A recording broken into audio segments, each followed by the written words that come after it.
Obrigado, tio Pedro. Tio Pedro já conseguiu uma vaga no Ministério Infantil, né?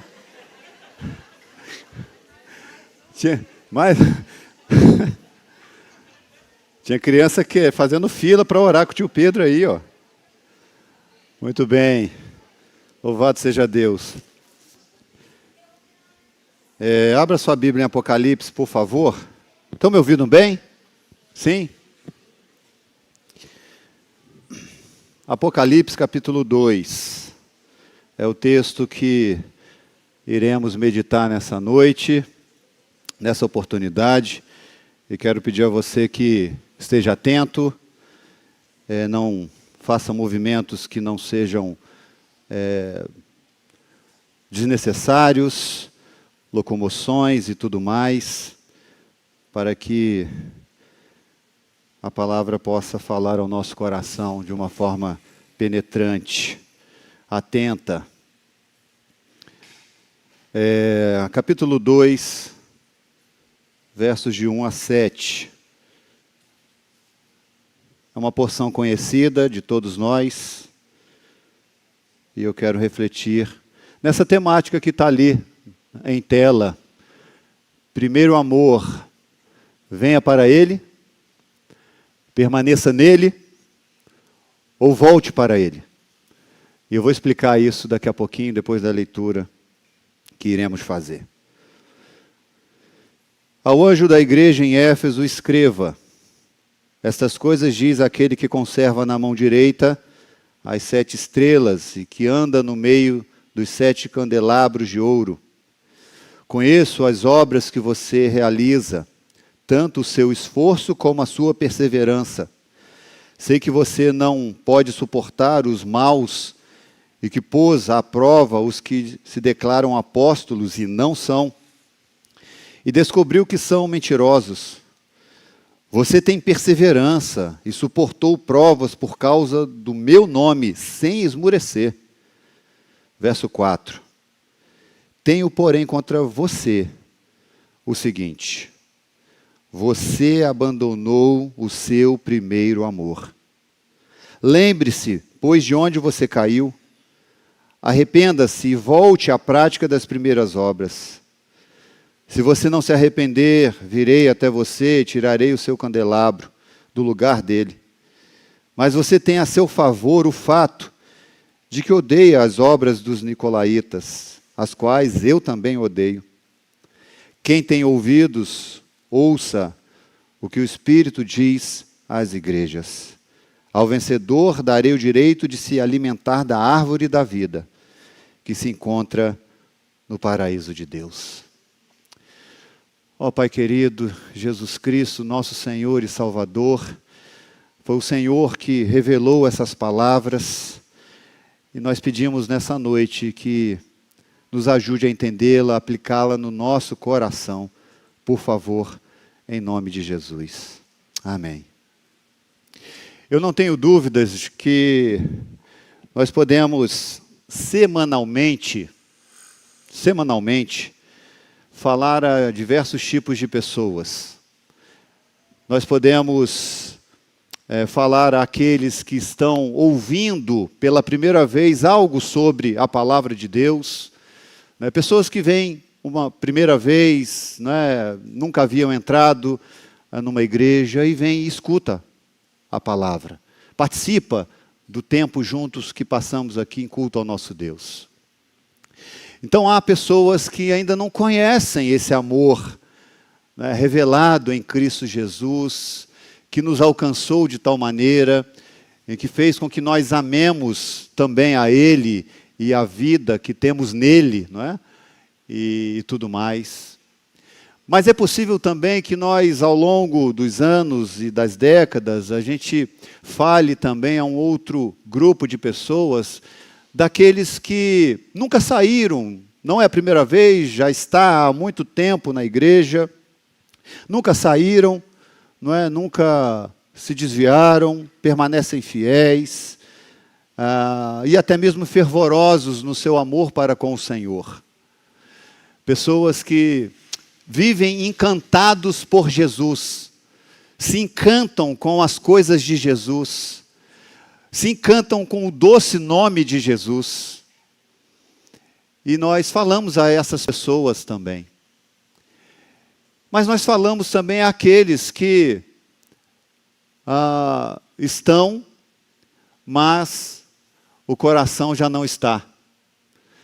Nós podemos falar a grupos de pessoas que estão até envolvidos com a igreja, estão envolvidos com a obra da igreja, estão envolvidos em ministérios da igreja, não é? De alguma forma, mas que precisam também terem os seus corações despertados para voltar a ter o encanto por Jesus, a serem encantados novamente com a percepção de um Deus que é tão amoroso e que fez uma obra tão grandiosa naquela cruz por nós, de que o conhecimento desse fato ressuscita no coração destes um desejo de realmente fazer a obra de Deus, mas não apenas para cumprir um afazer, mas com desejo de glorificar, exaltar, e entendendo de que só faz mesmo porque algo maior já foi feito por ele. Por isso que essa ideia do primeiro amor, venha para ele, para aqueles que ainda não tiveram esse impacto. E a igreja, ela tem como primazia também abrir as suas portas para que todos entrem e ouçam desse amor, que experimentem esse amor, que vivam por esse amor e sejam encantados por esse amor de Jesus. E passem a amá-lo também. Então tem que vir, venha para ele. Permaneça nele, aqueles que vivem já encantados com esse Jesus. Esses que, como eu disse agora há pouco, estão, com o coração a cada dia fervoroso por Jesus. Fervoroso, né? Sabe como é que é esse coração fervoroso por Jesus? Que acorda, mesmo em detrimento das situações que se encontra, que está vivendo, mas ama, é apaixonado por Jesus. E ele mantém essa paixão diariamente por ele. Então, para esses, permaneça nesse amor. Mas para aqueles que estão dentro, precisam voltar para ele, como eu disse também aqui. De pessoas que acabaram por algumas circunstâncias, por algum fato, por alguma questão, deixaram de amar como deveria ao Senhor. Permitiram com que o coração ficasse endurecido. E se afastou de alguma maneira. Se afastou de Jesus, mas não da casa de Deus aqui, no sentido de templo. Se afastou de Jesus, mas continua fazendo as suas... fazendo as suas idas e vindas à igreja, participando de tudo aquilo que a igreja participa, mas que precisa também voltar. Por isso que essa é a ideia que eu quero compartilhar com você. Sabe aquele momento que o nosso coração bate forte, quando a gente encontra o amor da nossa vida? Já viveram isso? O amor da nossa vida, não é? Mas aí você vai pensar, o pastor está sendo romântico. Não estou falando desse amor apenas, mas o amor, aquele amor que mantém um desejo de querer estar perto de alguém, porque ama, de um amigo, de um parente, de um companheiro de luta, de batalha. Às vezes no trabalho a gente tem pessoas assim que dá vontade de ficar perto, porque nutre-se esse sentimento genuíno de um amor por essa pessoa, não é? E o desejo é de ficar junto sempre. Aproveita cada momento, não é? E aquele amor que se doa, aquele amor que se entrega, aquele amor de Coríntios, de 1 Coríntios, capítulo 13, não é? Que, embora a gente use muito ele em casamentos, mas ele não é específico para casamento, não é? Mas esse amor que a gente não quer nada em troca, a gente não quer trocar amor, não, a gente doa esse amor, independente do outro, independente do que o outro faça, não é? E o amor tem esse poder de ação. O amor não é aquilo que a gente diz, amados. O amor é aquilo que a gente faz. Dizer é importante, dizer é bom, e as mulheres gostam de ouvir. Mas falar apenas e não praticar, não adianta. É uma ação de envolvimento. Por isso que amor precisa ser compatível, o nosso amor precisa ser compatível com aquilo que as Escrituras dizem sobre o amor. Porque a Bíblia me ensina e ensina a todos nós que amor é aquilo que se faz. Por quê? Porque Deus, quando nos amou, Ele fez algo. Ele enviou o seu Filho, como o Pedro falou aqui agora há pouco, né? Deus amou o mundo de tal maneira que Ele deu o seu Filho. O amor veio, então, numa sucessão de uma ação.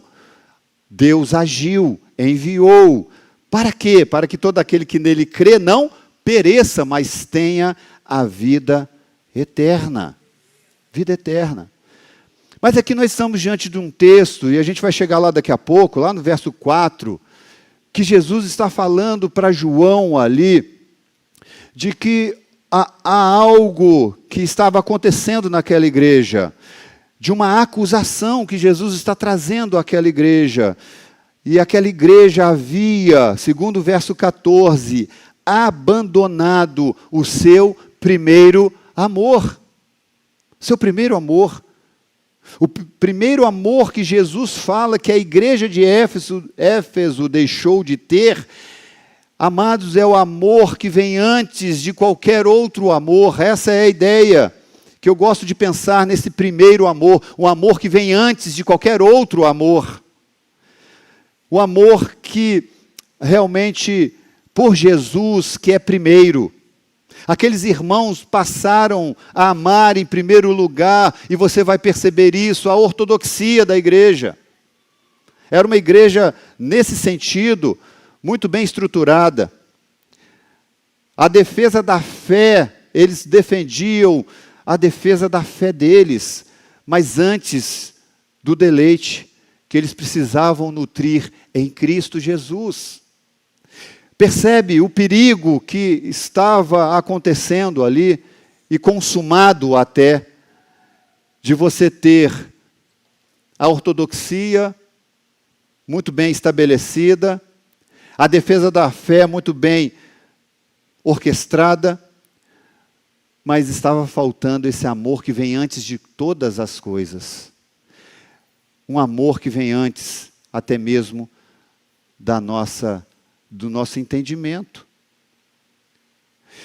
E aí, para nós não cairmos no erro de amar a Cristo, e eu usei uma expressão entre parênteses, né? Amar a Cristo de menos, Deus define o amor da seguinte forma. E Ele define o amor da seguinte maneira: o maior de todos os mandamentos é amar a Deus de todo o coração, de toda a alma e de todo entendimento. É um amor que vem antes de outros amores.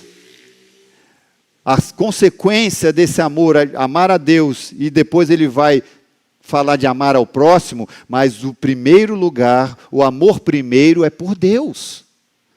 E a partir do amor pelo Senhor, que captura o nosso coração, nós temos condições de amar os outros. A definição de amor está aqui. É de amar a Jesus acima de qualquer coisa. Amar a Jesus acima do trabalho, amar a Jesus acima da família, amar a Jesus acima da igreja, amar a Jesus antes de qualquer coisa. Qualquer.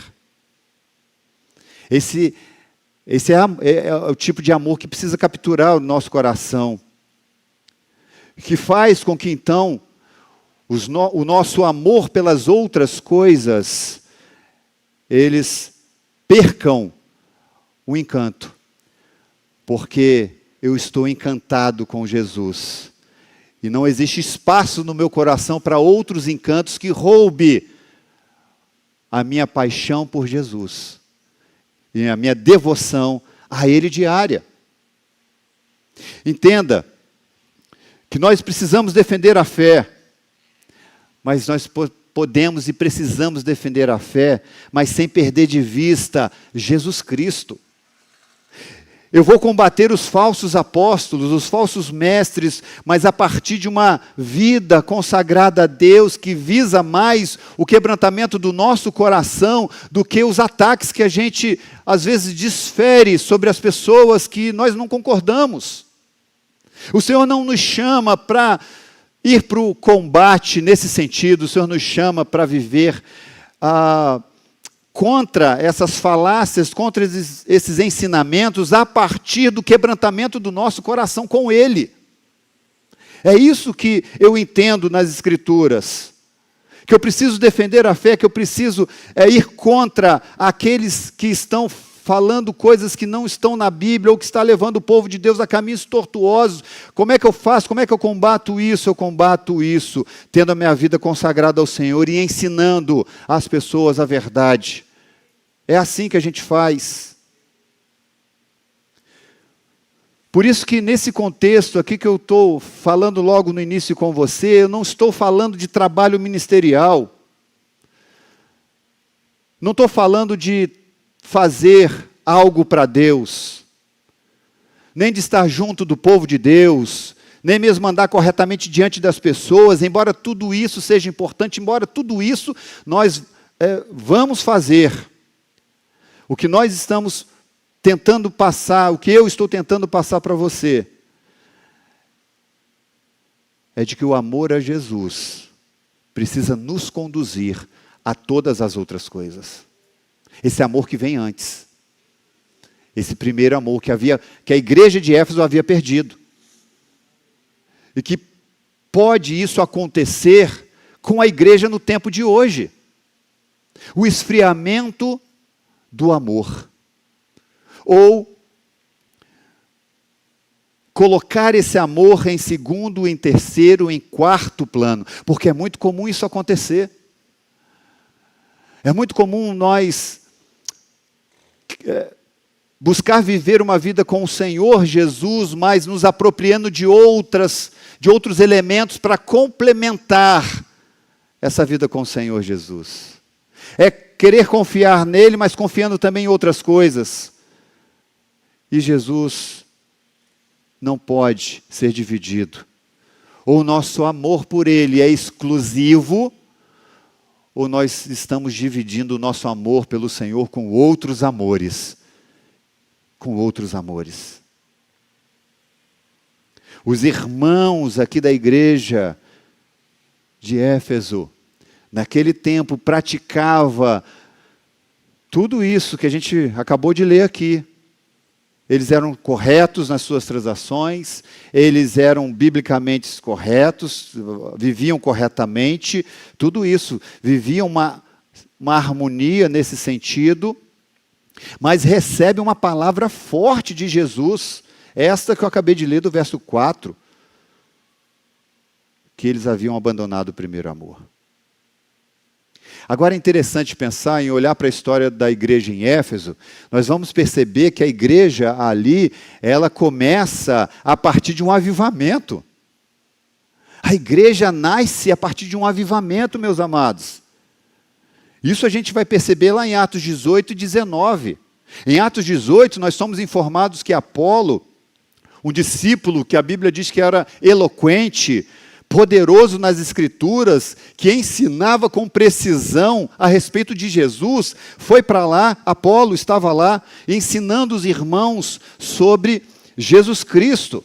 Aí em Atos 19, você vai ver Paulo chegando à cidade, Apolo já havia saído, ido para Corinto, e Paulo então encontra alguns irmãos, alguns poucos irmãos ali, e conforme o verso 7 do capítulo 19, 12 irmãos, esses 12 irmãos que haviam sido ensinados por Apolo, e só que eles só conheciam o batismo de João, assim como Apolo também só conhecia o batismo de João. Apolo só vai ter um conhecimento melhor sobre a vida cristã depois com Priscila, com Áquila, não é? Que vai ensinar ele a outros elementos, né, o que eles usam, que é usado aqui na expressão, que vai ensiná-los sobre o caminho de Deus, está lá no verso 26. Paulo então explica aqui a esses irmãos sobre o batismo com o Espírito Santo. Até então, só sabiam do arrependimento, do batismo que João havia ensinado, e Apolo ensinado para eles, e agora eles então recebem o Espírito Santo de Deus sobre a imposição das mãos de Paulo. E aí o texto lá, depois você confere, vai nos dizer que durante 3 meses Paulo ensinava na sinagoga. Durante 3 meses ficou ensinando na sinagoga, só que alguns iam se convertendo e outros iam fazendo oposição a Paulo. Paulo teve uma estratégia então, deixou de ensinar na sinagoga, ele então passa a ensinar diariamente durante 2 anos na escola de Tirano.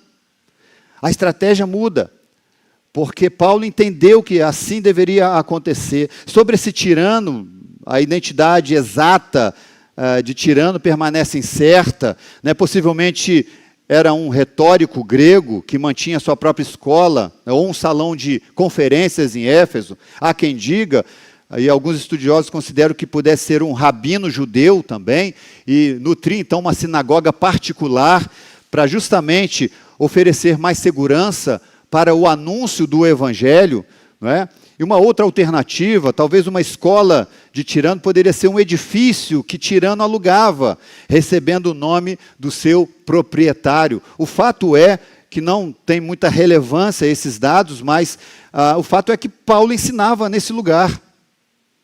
Ensinava nesse lugar e a igreja vivendo esse avivamento. E eu disse, né, e comecei falando sobre avivamento, e o verso 11 você vai perceber lá de Atos 19, que vai dizer o seguinte, é esse eu quero fazer questão de ler, que diz, Deus pelas mãos de Paulo, fazia milagres extraordinários, a ponto de levar aos enfermos lenços e aventais do seu uso pessoal, diante dos quais as enfermidades fugiam das suas vítimas, e os espíritos malignos se retiravam. Algo extraordinário começa a acontecer naquela igreja, naquele contexto da formação da igreja. Vale lembrar que Éfeso era uma cidade o quê? Pagã, localizada hoje onde é a Turquia, e naquele tempo ela começa a viver esse avivamento espiritual. Só para vocês terem uma ideia, é ali que é mencionado sobre os filhos daquele sumo sacerdote chamado Seva, que tentaram imitar Paulo, né? Só que eles se deram muito mal, porque os espíritos malignos colocaram eles para correr. O verso 15, lá do 19, esses espíritos respondem a esses 7 filhos de Seva, conheço Jesus, sei quem é Paulo, mas vocês quem são? Quem são? Até os espíritos estavam tendo que se redimirem diante daquilo que Deus estava fazendo por meio de Paulo, por meio de Jesus Cristo. Aí, queridos, essa vergonha passada por esses 7 irmãos, filhos de Seva, chegou ao conhecimento de todos os moradores de Éfeso, tanto dos judeus quanto dos gregos. E naquele tempo, naquela época, Éfeso tinha aproximadamente 300.000 pessoas. E aí o texto diz que foi do conhecimento, houve um temor sobre todos eles, e o nome do Senhor Jesus era engrandecido. Verso 17 fala sobre isso. Mas preste atenção no 18 e 19. Muitos dos que creram vieram confessando e denunciando publicamente as suas próprias obras. Olha que loucura! Isso é um avivamento ou não é? As pessoas iam se convertendo, elas mesmas iam se deletando, né? Deletando? Não, não é deletando. Fugiu a palavra. Iam confessando. Ficou melhor? Deu para entender? Eles iam confessando. Eles não ficavam, sabe? Eles diziam, olha, eu fiz isso, eu fiz aquilo. Olha, esses anos todos, né? Eu tinha uma vida desse jeito. E iam confessando, confessando, confessando. O texto está dizendo isso. As suas próprias obras. Também muitos dos que haviam praticado magia, reunindo os seus livros, os queimaram diante de todos. Meus irmãos, quem queima livro? A gente que gosta de ler, para adquirir os livros é um sacrifício, tudo caro, né? Esse pessoal aqui ia se convertendo e queimando esses livros todos. Queimando todos eles. Olha, calculando o valor dos livros. Olha que interessante esse dado aqui de Atos, que Atos vai nos revelar, capítulo 19, 18 e 19, que os versos, calculando o valor dos livros, verificaram que chegava a 50 mil denários. Um denário era o equivalente a um dia de trabalho. Um dia de trabalho, um denário. Esses livros valiam 50 mil denários. 50 mil dias de trabalho. Isso só para a gente entender como era valioso esses livros.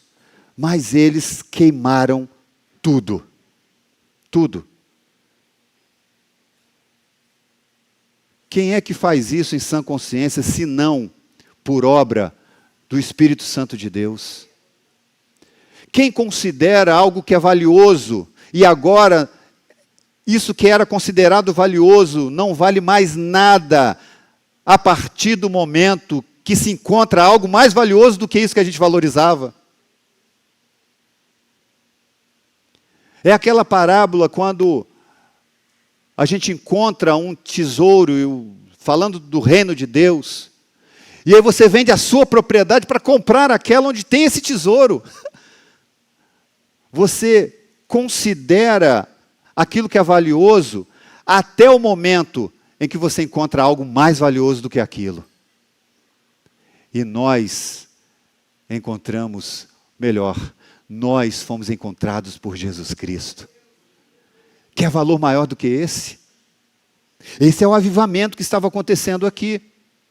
Se a gente parar apenas nos 3 primeiros versos, a gente iria de Apocalipse, capítulo 2, nós falaríamos que aquela igreja é a melhor de todas da Ásia Menor.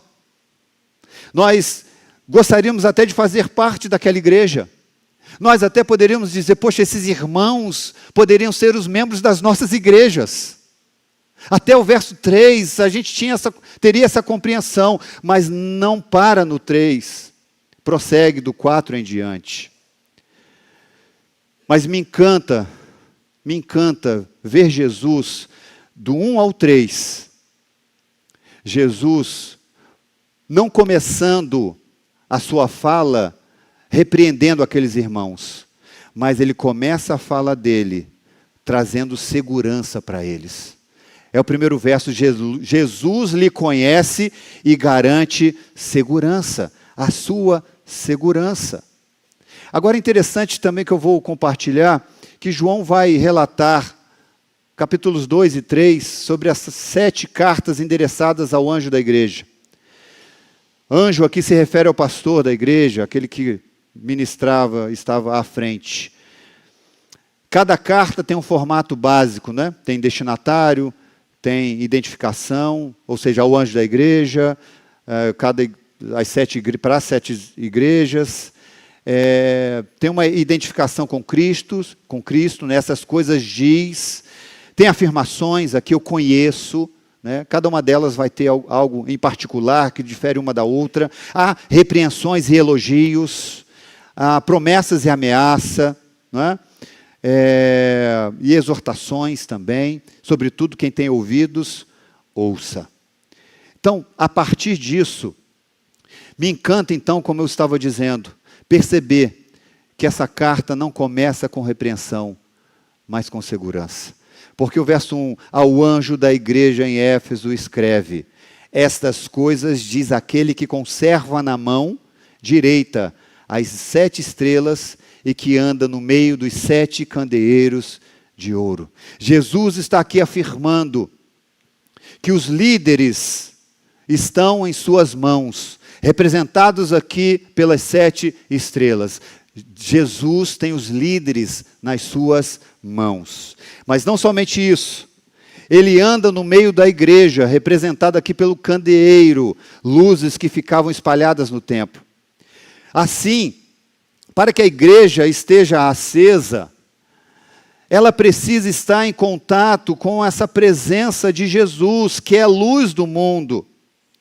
A igreja, então, tem o Senhor Jesus como dono dela, aquele que a conhece, conserva a sua igreja na mão, conserva os seus líderes na mão, conserva cada um de nós nas suas próprias mãos.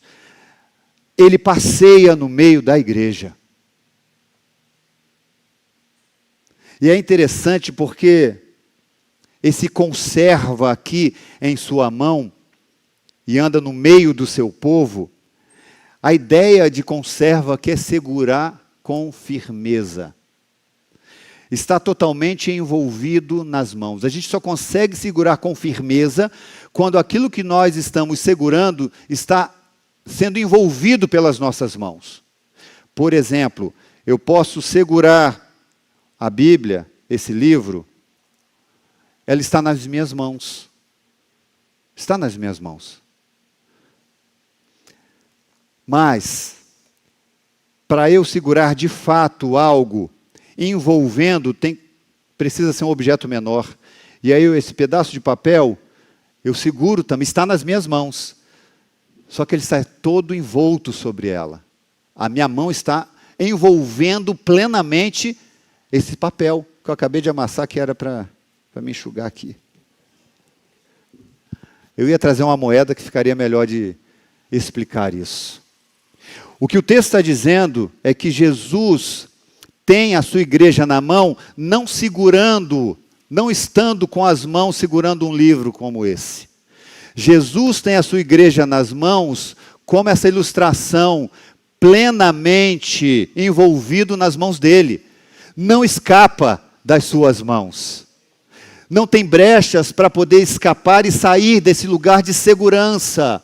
A igreja só prevalece porque ela está nas mãos de Jesus. Jesus está com a sua igreja, é Ele que ministra a igreja dele, é Ele que passeia no meio da igreja, é Ele que é o dono da igreja. E é por isso que eu e você estamos aqui firmes e firmados nele. Porque Ele nos envolve, Ele nos conserva, temos firmeza nele. É isso. Ele guarda as nossas vidas. E isso não é uma palavra de motivação, não. É uma palavra de convicção. Jesus é aquele que nos guarda nas suas mãos e nos segura firmemente. É isso.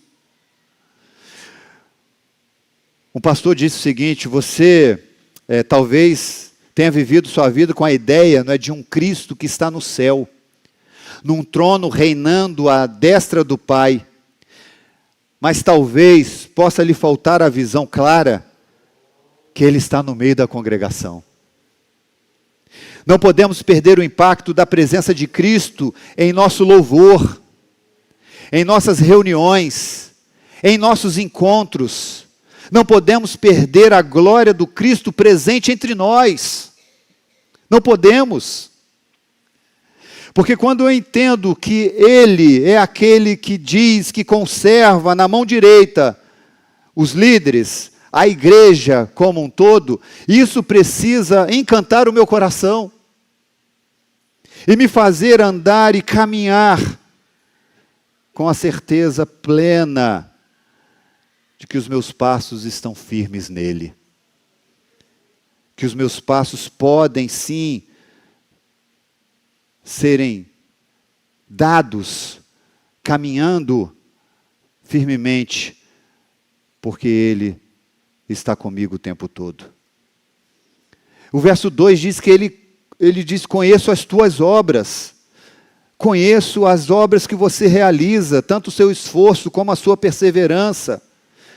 Sei que você não pode suportar os maus, ele vai falando, e que pôs à prova os que se declaram apóstolos e não são, e descobriu que são mentirosos. Nada passa desapercebido aos olhos daquele que tudo vê. Eu conheço as tuas obras, eu sei o que vocês estão fazendo. Jesus está dizendo isso aqui. A obra que vocês estão realizando, eu conheço muito bem. Eu sei de tudo.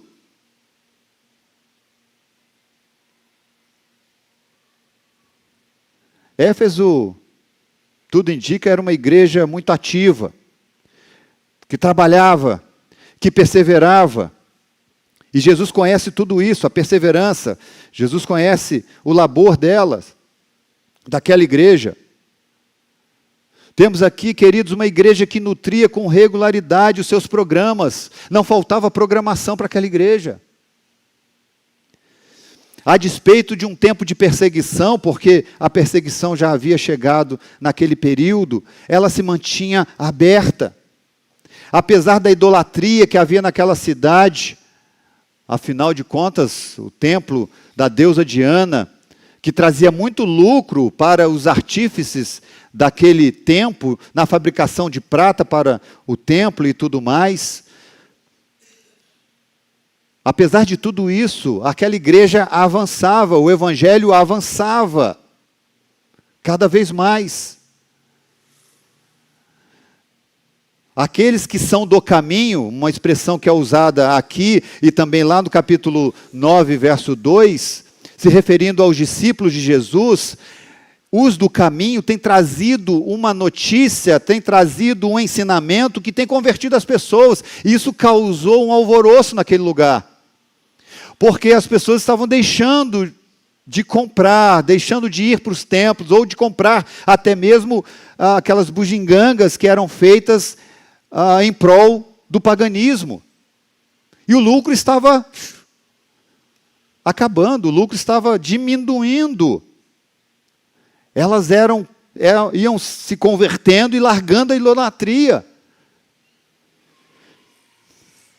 Apesar de tudo isso, dessa idolatria, desse paganismo, a igreja crescia. A igreja tinha uma percepção correta, como eu disse no início, da ortodoxia cristã. Ela não suporta homens maus, aqueles que se auto-intitulam apóstolos e que não são, como o verso diz. Tinha uma doutrina correta. Apesar da imoralidade que acontecia do lado de fora, a igreja permanecia digna de ser elogiada por Jesus, na sua moral. Agora, ser crente naquele tempo não era moleza. Além, dessas questões do paganismo, ali ficava um dos maiores centros do culto ao imperador. Cristãos estavam começando a serem mortos por não se dobrarem a César. Outros eram perseguidos por não adorarem a grande Diana dos Efésios. Eram perseguidos por combater os falsos apóstolos. Não era fácil ser crente naquela igreja.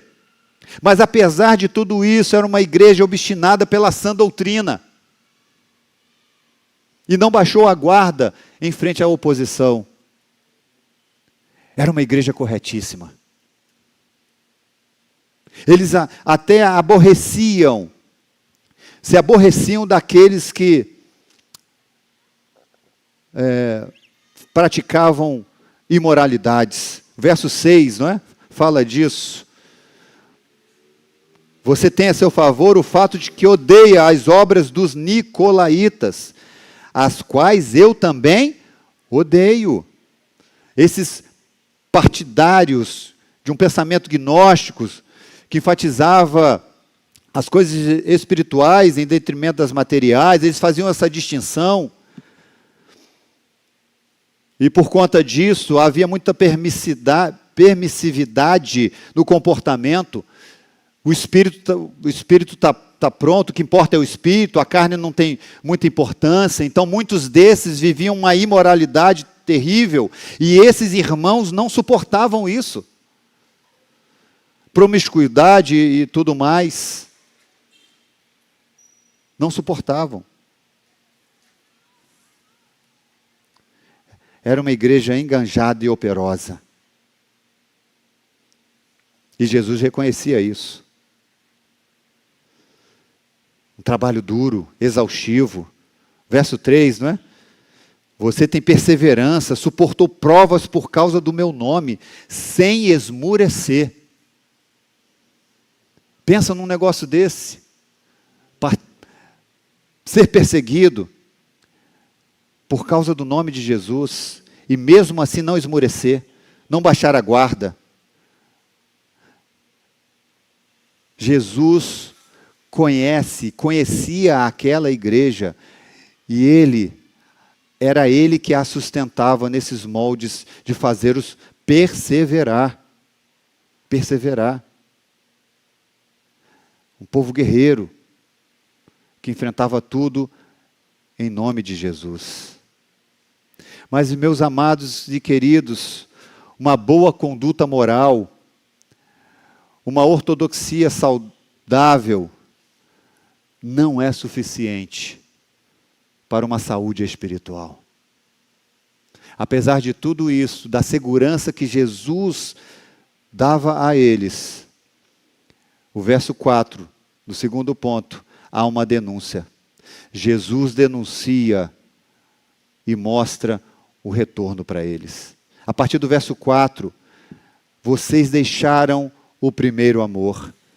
Tenho, porém, contra ti, que abandonastes o primeiro amor. Abandonamos o amor a Jesus quando deixamos de amá-lo em primeiro lugar.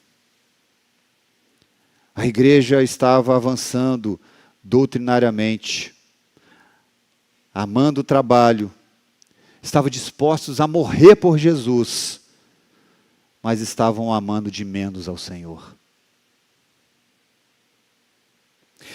O meu e o seu problema não é não amar a Jesus, mas amá-lo de forma menor. Esse é o nosso grande problema. Porque se eu perguntar para qualquer um aqui, você ama Jesus? Você vai dizer que ama. Eu vou dizer que amo. Mas será que esse amor que eu digo reflete num fervor do meu coração em viver para Ele? Será que reflete?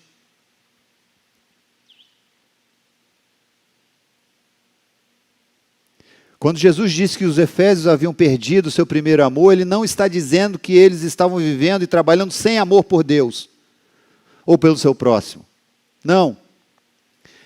A ênfase no adjetivo primeiro dá a ideia de uma tradução literal da seguinte: você abandonou o seu amor primeiro por mim.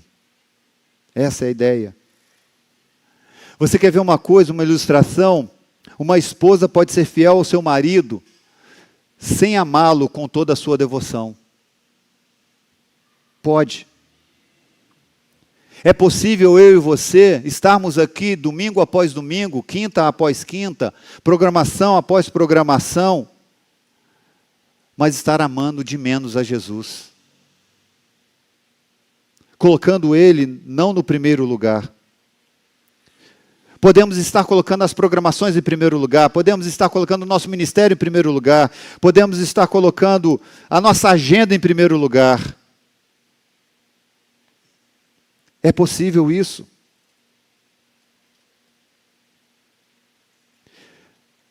O que Jesus sempre esteve requerendo da sua igreja é de que a sua igreja o ame de forma exclusiva. Lucas 14, 26 e 27 é um texto fantástico, um texto forte, um texto que nos tira a estrutura até. Porque ele vai dizer assim: se alguém vem a mim e não aborrece a seu pai, mãe, mulher, filhos, irmãos, irmãs e ainda a sua própria vida, não pode ser meu discípulo.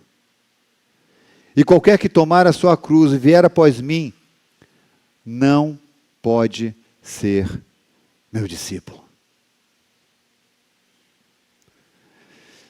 Será que nós temos amado a Jesus de forma exclusiva? É interessante porque essa igreja, como eu disse no início, agora vou trazer alguns outros dados, ela já havia sido uma igreja diferente do que o verso 4 que a gente viu aqui, dessa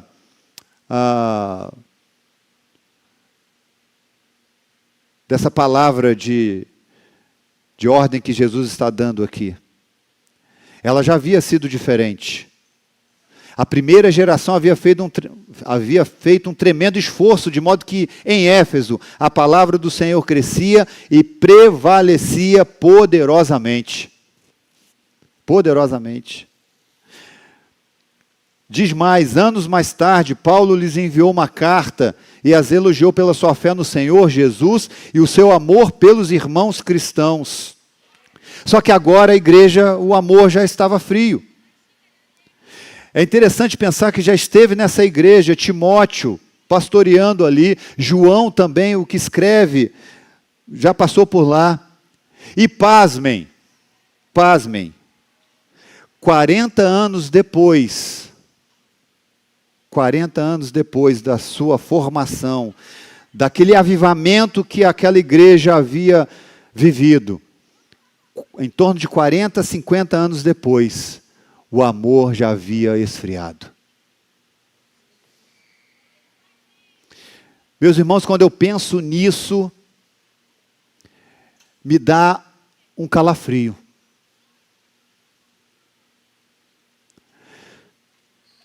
Me dá um calafrio porque eu fico a pensar o que vai ser da nossa igreja daqui a 40 anos.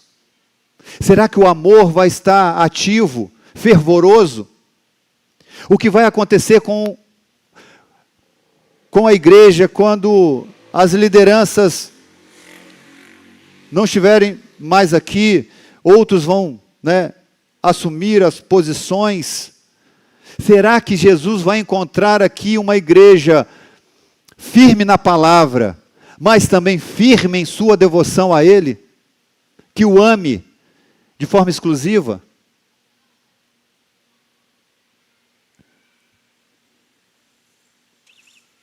Será que o amor vai ter esfriado de alguns? E aí eu fico a pensar, quantos começaram a caminhar conosco? Quantos começaram a caminhada conosco e hoje estão frios na fé? Se eu for abrir o microfone, você vai me falar meia dúzia ou até mais de pessoas que você conhece, que começou a caminhada, mas hoje estão frios na fé. Quantos eram líderes promissores e hoje abandonaram a fé, hoje até se consideram ateus? Quantos? E o fato de eu e você termos continuado, não é mérito nosso, é graça divina. É graça e o entendimento que precisamos ter de que nós precisamos ser resgatados por Jesus todos os dias. Por isso que eu gosto daquela canção, Primeira Essência. Eu não vou cantar, fiquem tranquilos. Mas eu vou falar, Senhor, não quero que os meus olhos percam o brilho do primeiro amor por Ti. Eu não quero que em mim se perca o desejo de Te adorar. Vem, Senhor, e me resgata todos os dias só para Te adorar. Quero ser Teu bom perfume, primeira essência, jardim particular. Se você e eu nutrirmos o coração, no coração, de que nós precisamos ser resgatados por Jesus todos os dias, nós iremos continuar perseverando. Porque entender que precisamos ser resgatados todos os dias é compreender de que na minha própria força eu não consigo, de que na minha apenas na minha vontade de querer fazer, não vai. De entender de que não tem para onde eu fugir se não for para os braços de Jesus. Não tem como perseverar na fé se abandonar o Senhor Jesus. Não tem como. E aí o verso 5, a partir daquele momento que Jesus fala que tem algo contra aquela igreja, que ela abandonou o seu primeiro amor, nós temos então no verso 5, um lembrete, e é um lembrete que nos dá uma oportunidade de retorno. É um lembrete que muda a vida de todo aquele que entende e passa então a viver isso que o verso 5 está dizendo. Preste atenção no lembrete. Lembre-se, pois, de onde você caiu. E o que mais? Arrependa-se e volte à prática das primeiras obras. Se você não se arrepender, virei até você, tirarei o seu candelabro do lugar dele. Preste atenção nisso. A única forma de voltar é pelo arrependimento. E esse arrependimento implicaria em algo mais do que um choro que nós podemos promover. É mais do que isso. É preciso... Nós precisamos sair daqui dessa noite refletindo se o amor que estamos dizendo para Jesus, se esse amor tem sido exclusivo. E caso você entenda isso nessa noite, de que você não tem amado Jesus como deveria amar, que você provavelmente está na igreja, mas o coração já está entristecido, já está abafado, o coração já não pulsa mais por Jesus. A palavra de Jesus aqui para nós é: arrependa-se e volte. Arrependa-se e volte. Volte às primeiras práticas. É interessante que o termo aqui traduzido por arrepende-te significa transforma o teu pensamento e as tuas ações. É uma transformação de vida. Assim também a expressão grega, em breve virei contra ti, pronuncia uma visitação divina, especial e urgente para o julgamento imediato. Em outras palavras, arrependa-se antes que o Senhor venha para julgar. Arrependa-se e pare de caminhar de forma em que você não tem mais prazer no Senhor, prazer em viver com o Senhor, a motivação correta de caminhar com o Senhor. Para tudo, arrependa-se e volte. E volte. É necessário um retorno. Lembra-te de onde caíste. E aqui nós precisamos fazer uma leitura muito honesta com a gente mesmo, né? Nós precisamos ser levados ao começo de tudo, no ponto em que deixamos de amar a Jesus como deveríamos amá-lo. Nesse sentido, o passado precisa retornar novamente em nossa mente, porque não basta saber que é preciso se arrepender. É preciso perguntar aonde, para onde nós precisamos retornar. Essa é a grande pergunta. Para onde precisamos retornar, de onde nós nos desviamos desse amor, em primeiro lugar por Ele, por Jesus. Porque retornar para qualquer lugar só nos levaria para outros descaminhos. É preciso entender, fazer um exame, aonde foi que eu rompi com Jesus, nesse amor que precisa vir antes. Sempre tem um momento, amados, que isso aconteceu, sempre tem uma cena que provocou isso, sempre há um episódio que afastou você do Senhor, por algum motivo. talvez um ressentimento, talvez uma rincha, uma briga, um descontentamento com alguém, talvez um descontentamento com o seu líder espiritual, talvez, eu não sei, uma intriga, o coração se deixou levar por algum sentimento e isso foi brotando e crescendo, fazendo com que então o seu amor por Jesus esfriasse. Por isso que esse afastamento não se trata apenas daqueles que saíram da igreja e abandonaram tudo para viverem suas próprias vidas como acham que devem viver. Não, mas esse afastamento pode ser daqueles que estão dentro e nunca saíram. Esse afastamento pode acontecer com você dentro do seu ministério, dos seus afazeres. Existem aqueles que são como o filho mais moço, que chuta o balde.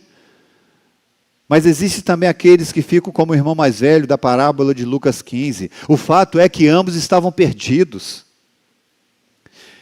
E para aqueles que estão perdidos, a solução é arrependa-se. E volte. E volte. Talvez descontentamentos você deixou criar raiz no seu coração, amargura, e por aí vai.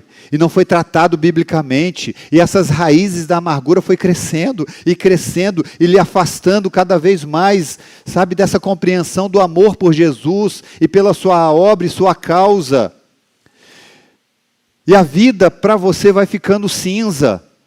Cinza. E aí você vai congregando irregularmente, continua sendo fiel a Deus, a sã doutrina, mas o Espírito Santo de Deus está apagado na vida. Por isso que 1 Tessalonicenses 5, 18 a 21, é muito interessante, porque ele diz, olha, em tudo dei graças, porque esta é a vontade de Deus para vocês em Cristo Jesus. Para quê? Para não apagarem o Espírito Santo. Não desprezem as profecias, examinem todas as coisas, retenham o que é bom.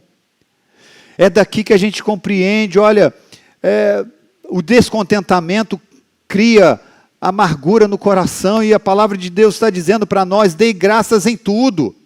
Porque essa vontade de Deus, porque quando nós não damos graças em tudo, nós podemos permitir que o Espírito Santo de Deus seja apagado no nosso coração, na nossa vida. A advertência que Jesus faz é séria. O candeeiro da igreja de Éfeso foi removido.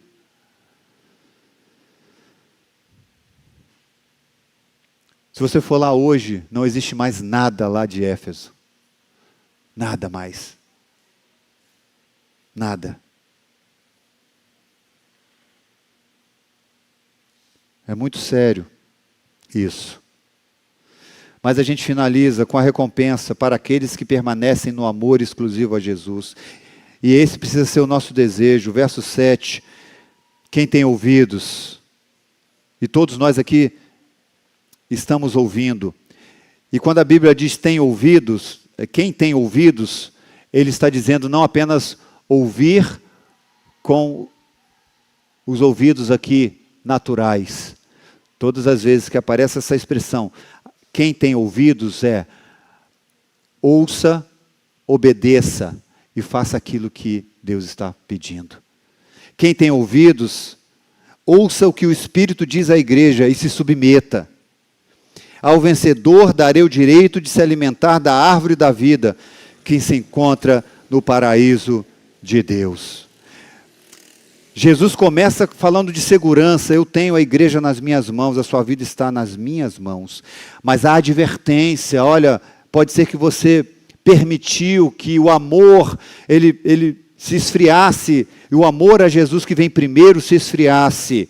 Mas arrependa-se, volte para esse primeiro amor, para essas primeiras obras, porque há garantias para aqueles que permanecem fiéis ao Senhor. E a garantia é essa, a recompensa para aqueles que amam ao Senhor Jesus, é que eles vencerão, e aos que vencerem, permanecerão com o Senhor Jesus, e apesar das muitas provações e tentações, nós iremos prevalecer com Ele, até aquele grande dia. Até aquele grande dia. Ele finaliza falando sobre o direito, né, de se alimentar da árvore da vida. Lembra da árvore da vida que estava lá em Gênesis? Havia uma ordem do Senhor para Adão e Eva não comerem da árvore do conhecimento do bem e do mal. E eles desobedecem, o pecado entra no mundo. É aquela coisa toda. O jardim é fechado. E eles então agora não entram mais no jardim. Não entram. Deus priva eles de permanecerem ali justamente para não comerem da árvore da vida que estava lá. Porque se eles comessem da árvore da vida, na condição que estavam, na condição de pecadores, eles iriam trazer condenação eterna para a geração. Mas agora, Jesus está dizendo de que ao final de tudo, nós, amados, iremos experimentar dessa árvore, alimentar da árvore da vida. E quem é a árvore da vida, senão Jesus Cristo? Ele é essa árvore. Ele é essa árvore. Esse Cristo que está preparando o paraíso restaurado para nós, vai nos receber como filhos de Deus. Filhos e filhas do Senhor. Filhos e filhas. Num jardim particular, porque a expressão paraíso aí é incorporado, né, no vocabulário hebraico, significando jardim particular. E tem a ver com essa promessa de Jesus que nós estaríamos com Ele no seu jardim particular. Olha que maravilha. Experimentaremos da presença dEle eternamente. Não é? Lucas 23, 43, Jesus respondeu: em verdade te digo que hoje estarás comigo no paraíso. Ele falou com quem? Com aquele moço lá, aquele ladrão na cruz que se arrepende. João vai escrever Apocalipse, uma visão da nova Jerusalém, né, que em breve nos será plenamente revelada. Lá no capítulo 21, 10, e me transportou em espírito até uma grande e elevada montanha e me mostrou a santa cidade, Jerusalém, que descia do céu da parte de Deus. Vale a pena voltar, permanecer ou voltar para esse amor por Jesus, porque é nesse ambiente, é nesse lugar que nós encontramos satisfação plena. Não existe outro lugar que você vá buscar satisfação plena se não for em Jesus Cristo. Não existe. Não existe. Solta aí mais uma tela, por favor. Só para a gente refletir um pouquinho mais. Eu e você precisamos estar neste amor. Porque é o único que garante certezas e traz segurança para hoje e para o futuro. Ah, meus amados, a nossa juventude passa rapidamente. Rapidamente. Os encantos dessa vida passam também. Tudo que os homens colocam como valores nessa vida vai passar. Mas o que nunca mudará é a garantia que temos da presença de Cristo conosco, nos segurando, nos assegurando a vida eterna que temos nele. Por isso que não abandone esse amor, não.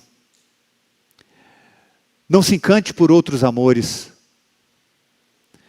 Talvez você nessa noite esteja fazendo uma reflexão nesse sentido, de que você deixou com que algumas situações entrassem no seu coração e você se distanciou do Senhor, mesmo estando na casa de Deus. E que você precisa se arrepender e voltar. Não permita que passe dessa noite e você não se comprometa com Jesus de querer amá-lo em primeiro lugar novamente. Segundo, se envolva com a obra de Deus, gaste sua energia trabalhando para o Senhor, mas uma advertência: não deixe de se relacionar primeiro com o Senhor da obra. Porque é isso que vai gerar convicção, é isso que vai gerar fé fortalecida, É isso. Não tem como. E por vezes nós passamos a semana inteira sem dedicar uma devoção ao Senhor Jesus. E a vida vai ficando cinza. Vai ficando cinza. Vai perdendo sentido. E a gente vai se deixando levar por outros amores. E a gente vai empreendendo coisas que Deus não quer que a gente empreenda. E a gente vai tomando decisões que Deus não quer que a gente tome. E a gente vai perdendo, sabe, o sentido, o prazer até mesmo de estar na casa de Deus com os irmãos. Que nessa noite você reflita sobre tudo isso e volte-se para o Senhor. Quero chamar o ministério para a gente cantar esse louvor, que eles ensaiaram bastante, que vai dar tudo certo. Não está no repertório, né, mas passou a estar nesse final de semana, né? Quero convidar a igreja para a gente cantar junto. Fique em pé, por favor. E a gente vai estar encerrando ao culto nessa noite com esse louvor que fala justamente sobre isso, sobre voltar ao primeiro amor. Eu quero fazer esse apelo ao seu coração. Você anda realmente fervoroso na sua vida com o Senhor, ou esse fervor está apagado?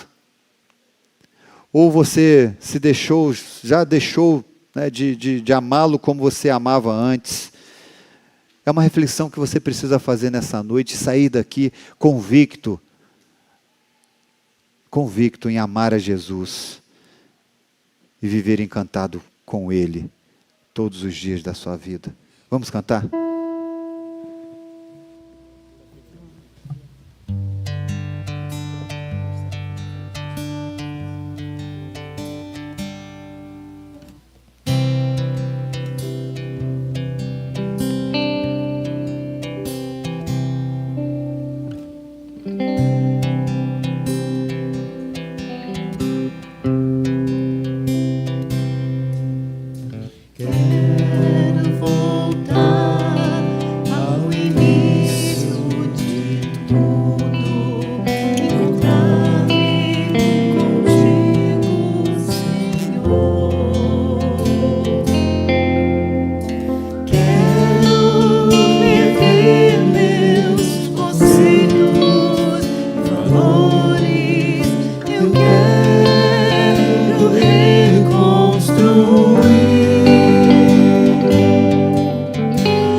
Feche seus olhos, vamos orar.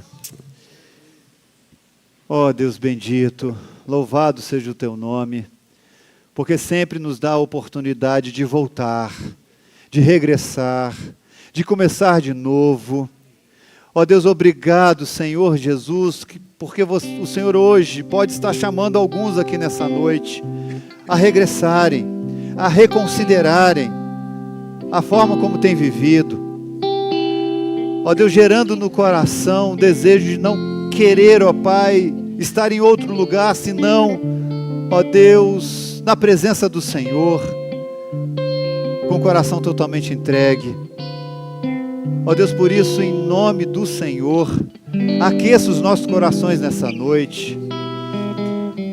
Traz fervor, ó Pai, sobre nós. Nos ajude a nutrir diariamente, ó Deus, uma vida de devoção a Ti, Jesus. Mostra onde nós precisamos nos arrepender. Mostra onde nós precisamos confessar. Mas não nos deixe, ó Pai, viver distante do Senhor e da direção que o Senhor tem para as nossas vidas. Nos faz retornar para Ti, Senhor, a cada dia. Ó Deus, toma a Tua igreja, toma as nossas vidas. E, ó Deus, nos prepara para esta semana, ao qual, ó Pai, desafios virão sobre as nossas vidas. Mas, ó Pai, nos ajude a entender que estamos seguros nas Suas mãos. O Senhor conhece e nos segura nas Suas fortes mãos. Nos ajude a permanecer, ó Pai, convictos disso. Por favor, ó Pai.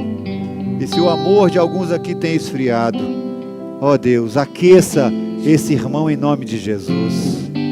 Aqueça, que ele volte ao primeiro amor. Esse é o nosso desejo como igreja. No nome de Jesus. No nome de Jesus. Vamos cantar mais uma vez? Pode ser? E aí os irmãos vamos terminar nos abraçando. Está calor, está suado, mas vamos fazer isso nessa noite. Deseje ao seu irmão uma boa semana. E declare isso: Jesus está contigo, aquecendo o seu coração. Vou regressar ao caminho. Vou ver